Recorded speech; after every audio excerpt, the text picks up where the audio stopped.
mengenai batas menutup mukena wanita sampai dagu. Apakah sebelum mengetahui apakah harus mengqadha ulang sholatnya Pak Ustadz?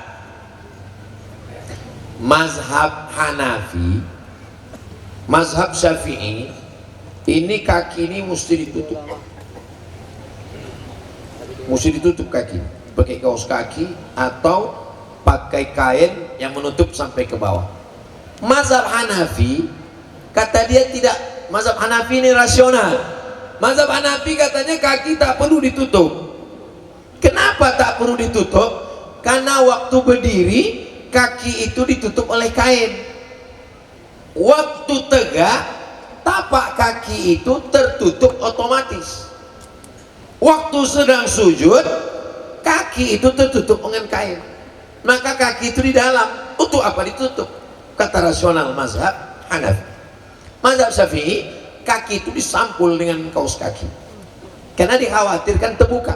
Mazhab Hanafi tidak. Kenapa? Karena waktu berdiri tapak kaki nempel ke bawah. Waktu ruku sujud kain menutup ke bawah. Jadi kata dia, untuk apa ditutup? Itu argumentasi orang yang kainnya kemari waktu dagu.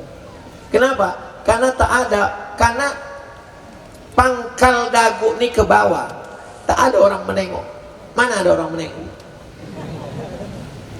Pangkal dagu ini ke bawah. Jadi kalau ada orang pakai mukena, di sini kainnya, maka pangkal dagu ini, kecuali kalau dagunya panjang kemari, atau dua dagunya, satu di sini, satu di sini.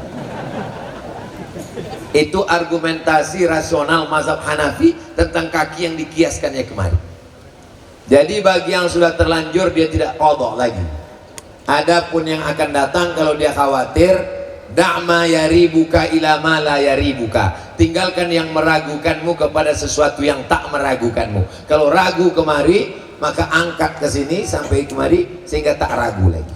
Jadi ada mukena itu dipasang, ada tambahan kain begini biar supaya tidak terbuka pangkal.